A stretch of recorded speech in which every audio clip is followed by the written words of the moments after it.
శ్రీ వాసవి కన్యకాదేవి పురాణం 17వ భాగం 17/5/20. దీన్ని శ్రీ కొల్లిపర పాండురంగారావు గారు రాశారు. 10వ అధ్యాయం 10వ అధ్యాయంలోకి వచ్చాం. వాసవి విరూపాక్షుల విద్యా పరీక్షలు, వాళ్ళ కీర్తి ప్రతిష్ట. భాస్కరాచార్యుని ఆధ్వర్యంలో గురుకుల వాసంలోని శిష్యులందరికీ సకల విద్యా పరీక్షలు నిర్వహించబడ్డాయి.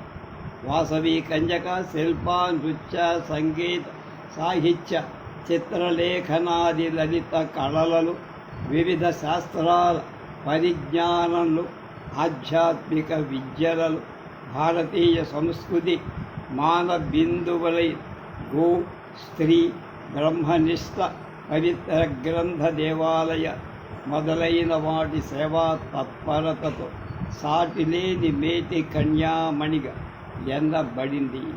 విరూపాక్షుడు సమస్త రాజోచిత విద్యలను, రణ విద్యలలో ఎదురులే వీర శిరోమణిగా మారాడు. కుసుమశ్రేష్ఠి మహారాజు తమ విశిష్ట కులాచారాన్ని అనుసరించి వాసవి విరూపాక్షుల గుణకర్మ స్వభావాలకు అనుగుణంగా కన్యక గౌరవ బాలికగా, విరూపాక్షని బాలనగరుడుగా చేసి సంతోషించాడు. మహావీరుడైన విరూపాక్షుడు సర్వ బాలనగర సైన్యానికి అధిపతి అయ్యాడు. గౌరవ బాలిక అయిన ఆనరబుల్ అంటమే వాసవి కన్యక విలోకైక సౌందర్య రాశి. లలిత కళలలో, ఆధ్యాత్మిక విద్యా జ్ఞానాలలో సాటిలే మేటి విదుషీమణి అపర సరస్వతిగా కీర్తింపబడి ఈ బాలామణి సమస్త ప్రజలకు ఈ విధంగా బోధింపచేసింది. ఏమని? సమస్త జీవులలో ఉన్న ఆత్మ ఒకటే. అందువల్ల మానవుడు తమను తాము ప్రేమించి సేవించుకున్నట్లుగా సర్వజీవులను ప్రేమించి సేవించి సర్వులను సమదృష్టితో చూడాలి. సమత్వమే యోగం, కామమే సర్వ దుఃఖాలకు మూలం. కనుక మానవుడు కామాన్ని, దాని ద్వారా వచ్చే క్రోధాన్ని జయించాలి. ప్రతి వ్యక్తి ఇంద్రియ నిగ్రహం కలిగి ఉంది. నిర్భయం, ఆత్మాభిమానం, కార్యదీక్ష కలిగి ఉండాలి. మానవుడిలో సత్యం, శాంతం, కరుణ, అహింస, త్యాగాలను 5 పంచ ప్రాణాలలాగా విలసిల్ల. ప్రతి వాళ్ళు చతుర్భుజ పురుషార్థాలు సాధిస్తూ రుణత్రయ విముక్తులై మోక్ష సామ్రాజ్యాన్ని పొందరు. ఎప్పుడు కృషి చేస్తారు. శ్రీ వాసవి కన్యక ఇలా జ్ఞానబోధలు చేస్తూ, దీన దుఃఖితులను సేవిస్తూ, అహర్నిశ ఆది పరాశక్తి అయి వింధ్యవాసిని దేవి ఆరాధిస్తూ ఆత్మ గౌరవ బాలికామణి అనే కీర్తిని. ఆమె హస్తస్పర్శ కలిగినంత మాత్రంతో వ్యాధిగ్రస్తులకు రోగాలు శమిస్తూ, గుడ్డి వాళ్ళకి చూపు లభించి, వికలాంగులకు వికలత్వం దూరమవుతారు. ప్రజలు శ్రీ వాసవి బాలిక పరాంబిక అవతారంగా భావిస్తారు. ఇప్పుడు పద్మశయన పురాధీశ్వరుడై విష్ణువర్ధన చక్రవర్తి పూర్వజన్మల వృత్తాంత వంశక్రమాన్ని వెంపటి రాధాకృష్ణ అనేటువంటి ఒక ఆయన మాకు ఉయ్యూరులోనే 4-5 కిలోమీటర్ల దూరం కనకవల్లి అగ్రహారం వాడాయి. ఆయన అక్కడ చదువుకొని తర్వాత కాలేజీలు చదివి రేడియో ఆర్టిస్టు, సినీ ఆర్టిస్టుగా మంచి పేరు పొంది ఆయన ఈ వాసవి కన్యక అనేటువంటి నాటకాన్ని రాశారు.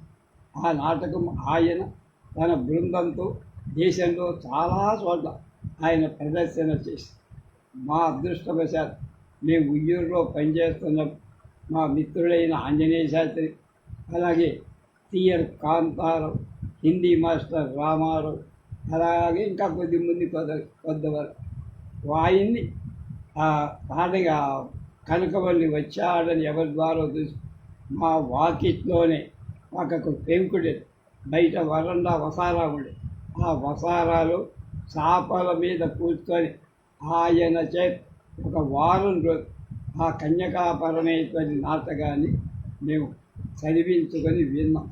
ఆ అదృష్టం మాకు దక్కింది.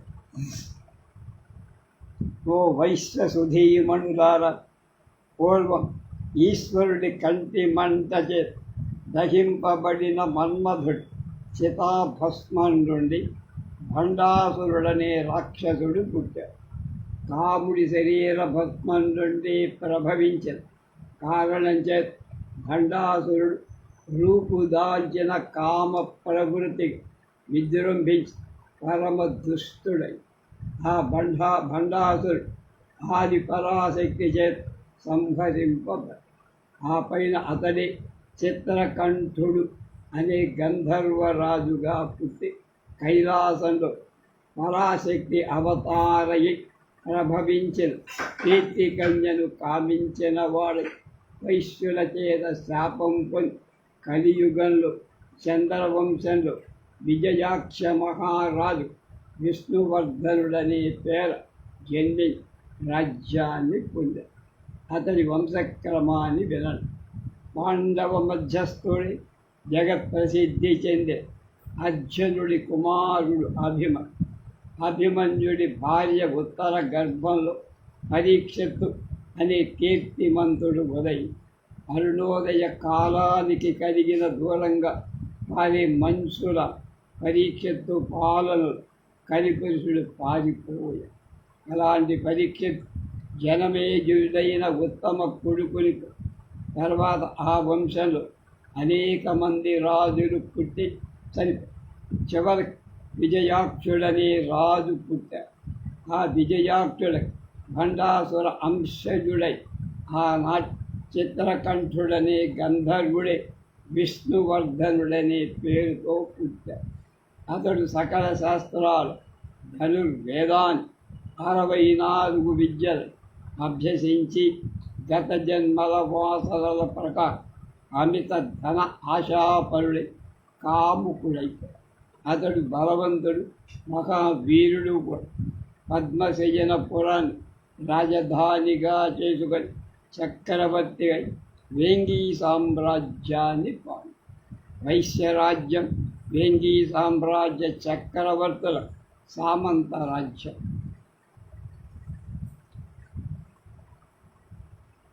విష్ణువర్ధనుడి దిగ్విజయ యాత్ర పెనుగొండకు రాజు.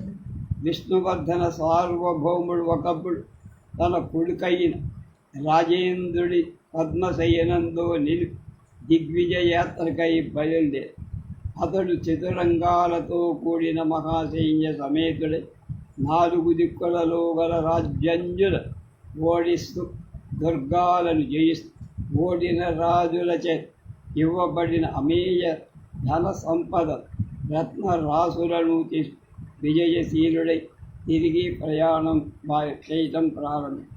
విష్ణువర్ధనుడు విజయ గర్వంతో సైన్య సమేతుడై స్వీయ నగరానికి తిరిగి వస్తూ మార్గమధ్యను వైశ్య రాజధాని పెనుగొండ పట్టణాన్ని చూశారు. రత్నమయ ధ్వజ పతాకాల విరాజిల్లేటువంటి భవనాలు, మణిమయ తోరణాలు, ఆకాశం అంటుతున్న ప్రాకార శిఖరాలు, పాతాళం వంటి లోతుగల అగట్టలు, పటిక మణిమయాలైన కోట బురుజులు, నందనవనం మరపింపచేసే అందమై ఉద్యానవనం కలిగి సర్వాంగ సుందరమై ప్రకాశిస్తుంది. మహీకంఠహారమణి మేకలలాగా ఆ పెనుగొండ పట్టణం కనపడి చక్రవర్తి ఆగమనాన్ని చారులవల కుసుమ శ్రేష్ఠి తెలుసుకొని అతని ఆజ్ఞ చేత అమాత్యులందరూ వీధుల్లో పన్నీరు చల్లించి ముత్యాలతో ముగ్గులు తీర్పించారు.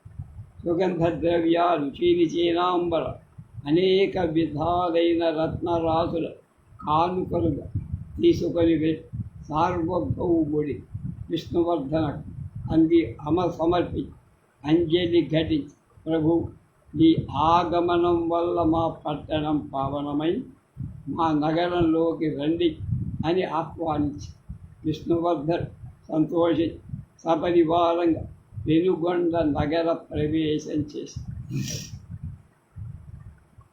మేళ తాళాలతో వారాంగణల నృత్య గీతాలతో మంగళ నీరాజనాలతో కుసుమశ్రేష్ఠ చక్రవర్తికి ఎదురు వేట్టుకొని తెచ్చి ఇంద్రభవనంలో సువిశాలమైన సుందర భవనం విడిది ఏర్పాటు చేసి నగరానికి తూర్పున ఉన్న పెద్ద మైదానం చక్కని గుడారాలు వేయించి తక్కిన సైన్య పరివారాలన్నిటికీ మంచి వసతి సౌకర్యాలు కల్పించారు.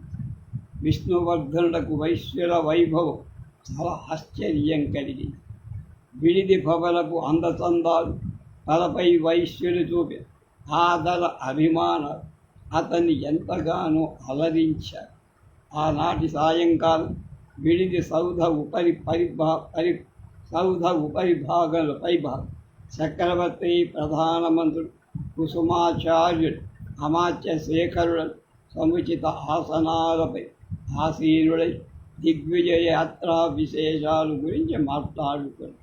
ఇంతలో వాసవి కన్యక సర్వాలంకార భూషితయై తన చిరులతో వైశ్యరాజ ప్రాసాదం నుండి బయటికి వచ్చి మంగళతూర్యాలు మారు మోగుతుండగా వింశవాదిని దేవి పూజకై దేవాలయానికి బయలుదేరి మంగళతూర్య మధుర స్వరాలచే ఆకర్షితుడైన విష్ణువర్ధన చక్రవర్తి తదితరాలు ఆ వైపుకు చూడ ఒక మెరుపు తీగల మెరిసిపోతుంది.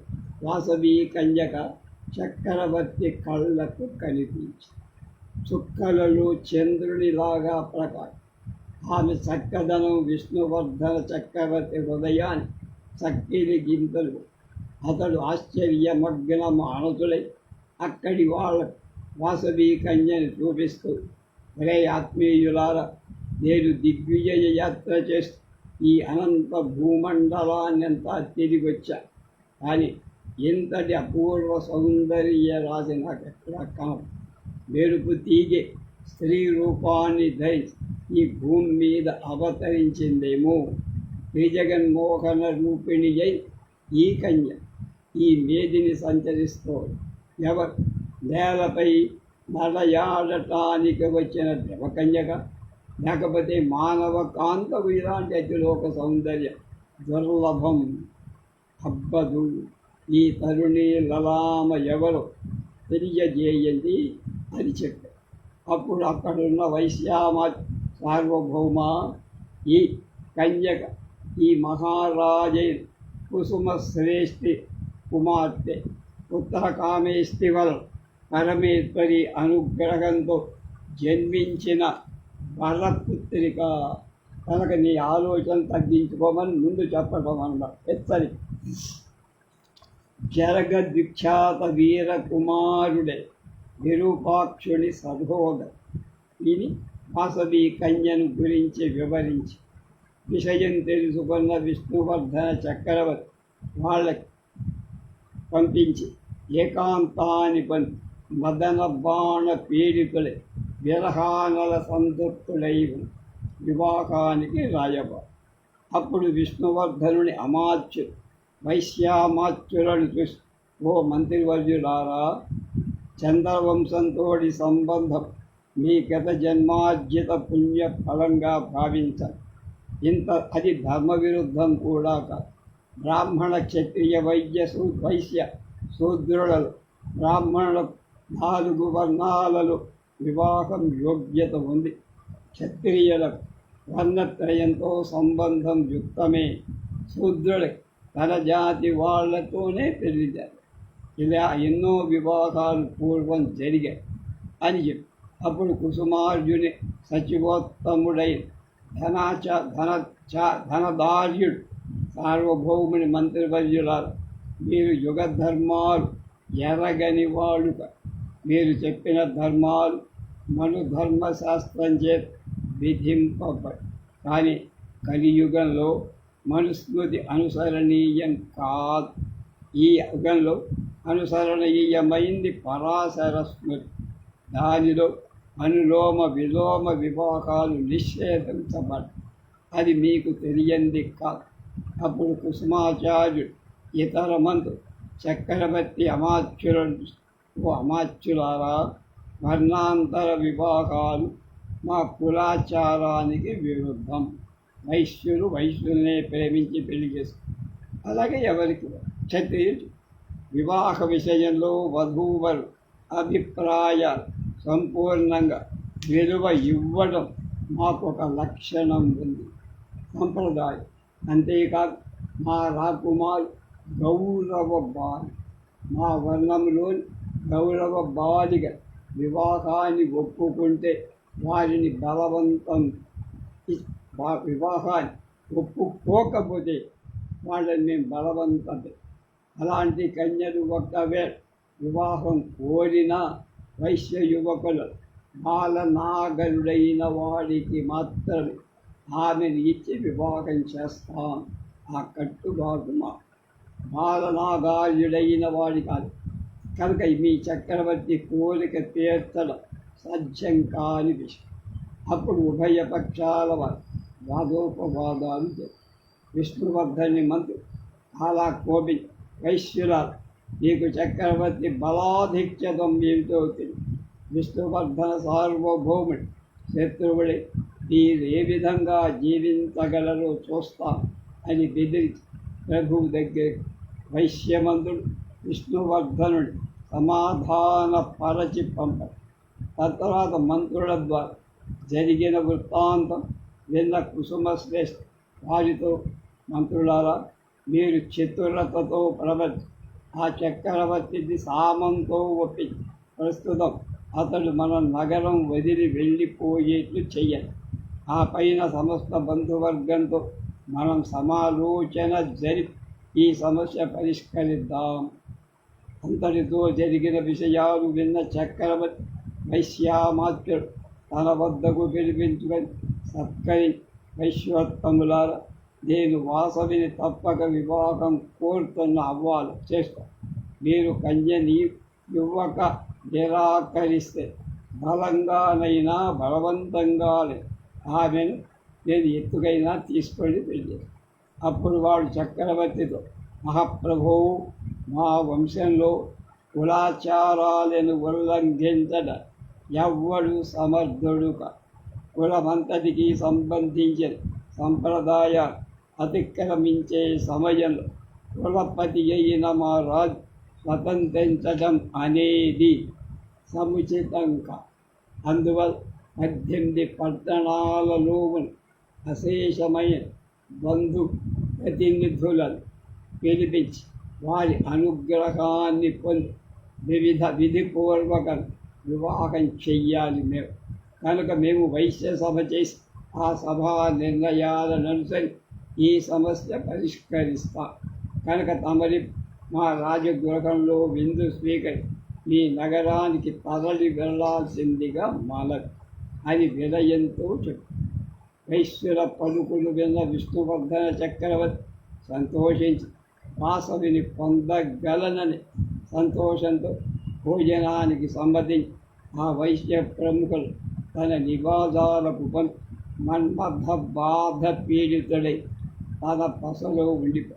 తర్వాత జరిగిన ఉదంతాన్ని విన్న భాస్కరాచార్యులు ఉచితానుచితాలు ఆలోచించి బాలనగరులను పిలిపి వారికి కర్తవ్య బోధ చేసి చక్రవర్తి దగ్గరకు, అప్పుడు ఆ బాలనగర్ సార్వభౌముడి దగ్గరకు పోయి వినయంతో నమ్రతతో శిరస్సు అని, రాజాధిరాజ, మా కులంలో వివాహానికి ముందు కన్యాదాత కానీ కన్యా పరిగ్రహిత కానీ ఒకరి ఇంట ఒకరు భోజన ప్రతి భోజనాలు చెయ్యకూడదు. ఈ విధంగా చేస్తే ఆ సంబంధం కుదరదు, ఘటించదు. కనుక ఈ కుల మర్యాద తమకు తెలియచేయటానికి మా గురువరేణ్యుడు మమ్ము మీ దగ్గరకు పంపారు. కనుక తమరు ఇంకొక రకంగా భావించక తమ పట్టణానికి పోయి తర్వాత ఒక వారం తర్వాత, పక్షం 15 రోజుల తర్వాత రండి అన్నారు. రాజు ఏం చెయ్యటానికి తోచని వాడు చివరికి వాళ్ళ ఇష్టం ప్రకారమే వెళ్ళిపోయాడు. అప్పుడు తన సేనాధిపతి మంత్రి అయిన విక్రమశేషరిని పిలిచి, ఓ విక్రమకేసరి, మేము రాజధానికి వెళుతున్నాం. నువ్వు సాగినంత సైన్యంతో ఇక్కడే ఉండి ఈ వైశ్యుల కార్యకలాప గమనిస్తూ ఉండి వాళ్ళ మీద ఏదైనా ద్రోహ చింతని కనబడితే భేదోపాయం వాసవని బంధించి తీసుకొనిరా, జాగ్రత్తగా ప్రవర్తి అని ఆజ్ఞాపించాడు. ఆ పైన స్వస్థ మనస్కుడై రారాజు సమస్త సైన్యాన్ని తీసుకొని స్వీయ నగరానికి ప్రయాణమై అతడు సదా వాసవి కన్య సంస్మరిస్తూ రోజులు లెక్క పెట్టుకోడు. ఆహార నిద్ర లేవు, హరితర భోగాలు వర్జించాడు. విరహ వేదంతో క్షణాలు యుగాలుగా వాసవి కన్యకా పరమేశ్వరి పురాణంలో 11వ అధ్యాయం రేపు.